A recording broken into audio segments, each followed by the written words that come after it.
అందరూ ఎలా ఉన్నారు? సమ్మర్ కదండి, వంటింట్లో ఎక్కువసేపు ఉండలేము. సింపుల్ రెసిపీ అయిపోవాలి, హెల్దీ రెసిపీ అయిపోవాలి. అందులోనూ అస్సలు కూరగాయలతో పని లేకుండా ఇంట్లో ఉన్న పోపు దినుసులతో ఒక స్పెషల్ రైస్ అయితే రెడీ చేసుకోబోతున్నామండి. అది కూడా హెల్దీ రెసిపీ, బోన్ స్ట్రెంత్కి చాలా బాగా ఉపయోగపడుతుందండి. సో అలాంటి రైస్ ఏంటో నాతో పాటు చూస్తూ వచ్చేసేయండి.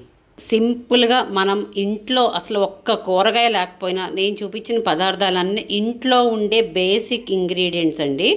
వాటితో ఒక మంచి రైస్ అయితే చేయబోతున్నాను. సో దానికి కావాల్సింది బేసికల్గా రైస్, అన్నం వండుకోవడానికి కావాల్సిన బియ్యం, ఇంట్లో ఉండే మినప్పప్పు, పొట్టు మినప్పప్పు ఉంటే చాలా బాగుంటుందండి. అది లేకపోతే నార్మల్ పప్పు అయినా, అంటే నార్మల్ వైట్ మినప్పప్పు అయినా ఓకే. అలాగే ధనియాలు, పచ్చి కొబ్బరి ముక్కలు అన్నమాట, తగినంత సాల్ట్, ఇంగువ, లైట్గా నెయ్యి, కొంచెం నూనె, ఆవాలు, జీలకర్ర, నామకహ చింతపండు, ఎండుమిరపకాయలు, కరివేపాకు, పచ్చిమిరపకాయలు. ఇంతేనండి.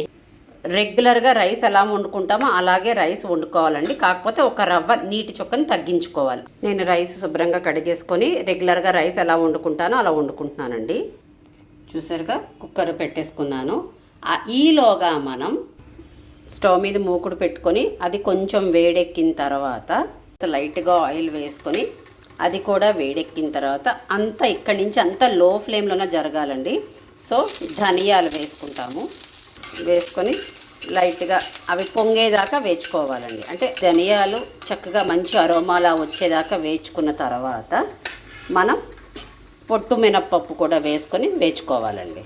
ఇవి కూడా వేచుతున్నప్పుడు మంచి, అంటే కరెక్ట్గా వేగింది అని చెప్పడానికి మంచి అరోమా స్టార్ట్ అయిపోతుందండి. మినప్పప్పు వేగిన వాసన మీకు అందరికీ, అంటే సున్నుండలు వేచుకున్నప్పుడు ఎలా వస్తుంది అలా వస్తుందండి. వేచుతూనే ఉన్నామండి. ఇలా ఒక కుక్కర్ విజిల్ కూడా వచ్చేసింది.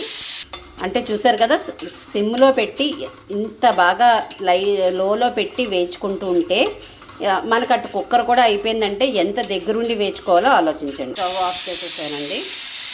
సో మినపప్పు బాగా వేగిన తర్వాత మీకు ఆల్రెడీ మంచి స్మెల్ వస్తూ ఉంటుందండి. ఎండు మిరపకాయలు వేసుకొని మరొకసారి దగ్గరుండి వేచుకోవాలండి. సో ఇలా వేగిన తర్వాత మనం స్టవ్ ఆఫ్ చేసేసుకుందామండి. ఆఫ్ చేసుకొని ఆ వేడి మీదే కొబ్బరి ముక్కలు, లైట్గా చింతపండు వేసుకొని ఆ వేడికే ఈ కొబ్బరి ముక్కలు జస్ట్ కలర్ మారితే సరిపోతుందండి.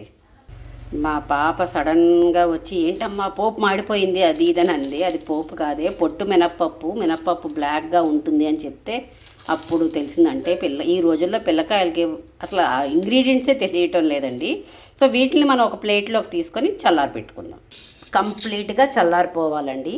అలాగే కుక్కర్లో ఉడికించుకున్న రైస్ కూడా బయటికి తీసేసి ఉమ్మగిల్లాలండి.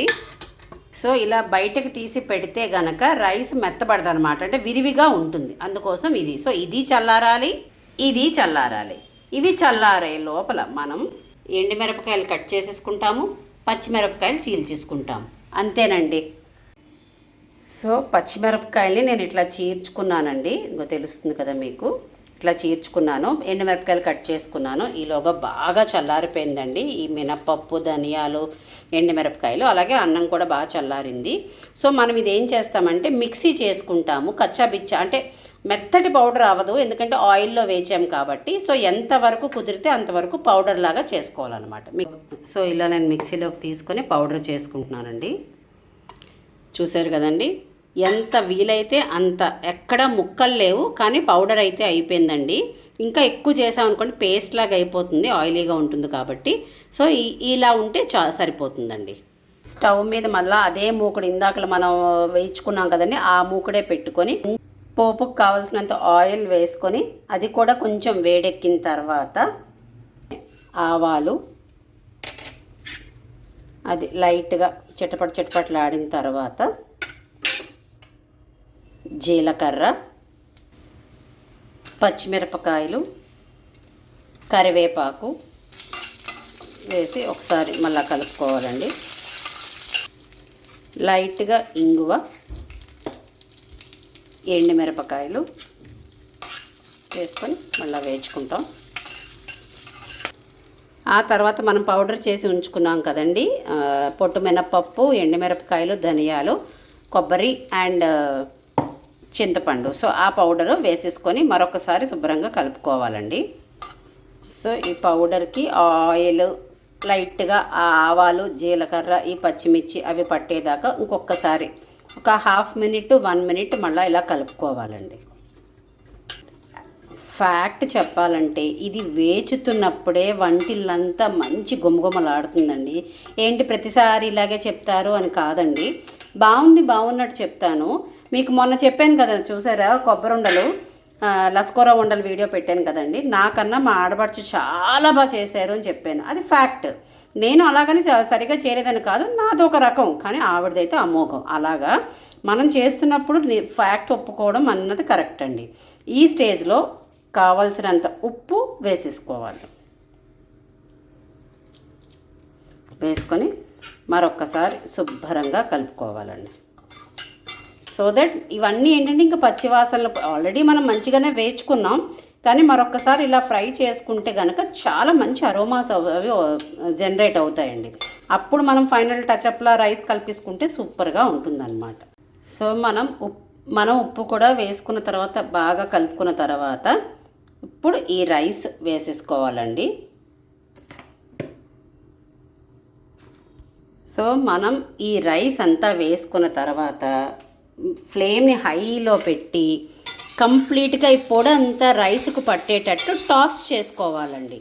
హైలో పెట్టి టాస్ చేసుకోండి. చూసారుగా, ఇలా హైలో పెట్టి టాస్ చేసేసుకున్న తర్వాత మళ్ళీ సిమ్ చేసేసుకోండి. సిమ్ చేసేసుకుంటే అసలు అప్పటికే మంచి గుమగుమలాడుతుందండి. సో ఆ టైంలో లాస్ట్లో కొంచెం నెయ్యి ఇలా వేసుకుంటే, యాక్చువల్గా ఇది నేను ఎందుకు చేశాను అనుకుంటారు, ఇది ఒక వంటకమేనా అని. ఈ మధ్య చెప్పాను కదండి, మా మదర్ కొంచెం ఒంట్లో బాగోట్లేదు. కూర పప్పు రెగ్యులర్గా చేసుకుంటాము, అలాగే కూర పులుసు కానీ ఏవైనా నేను తినలేకపోతున్నాను, అన్ని ఐటమ్స్ నాకు ఏమి వద్దు అంటున్నారు. సరే తినే దాంట్లోనైనా బలం ఉండాలి కదా. మినపప్పు ఎముకలకి పుష్టి అండి. సో బాగుంటుంది. అంటే ఒకప్పుడు డెలివరీ అయ్యేటప్పుడు కూడా మినపప్పుని వండి ఉట్టి పప్పుగా పెట్టేవారు. సో అది గుర్తొచ్చింది, సరే ఐటమ్ ఒకటి ఉంది కదా, చేసి పెడితే ఇదో 4 ముద్దలు తింటుంది, ఆరోగ్యానికి మంచిది, సింగిల్ బాక్స్ రెసిపీ, త్వరగా అయిపోతుంది. ఇన్ని బెనిఫిట్స్ ఉన్నప్పుడు ఈ సమ్మర్లో ఇది చేసుకోకుండా ఎలా ఉంటామండి. అంతేనండి, సూపర్ స్పెషల్ రైస్ అయితే రెడీ అయిపోయింది. నేను స్టవ్ ఆఫ్ చేసేసుకుంటున్నానండి. ఇదేదో డిఫరెంట్గా ఉందండి, మేము ట్రై చేస్తామంటే కనుక కింద కామెంట్ చేయండి. ఈ వీడియో కనుక మీకు నచ్చితే please do like, share and subscribe to ultimate Usha. ఉంటానండి, బాయ్.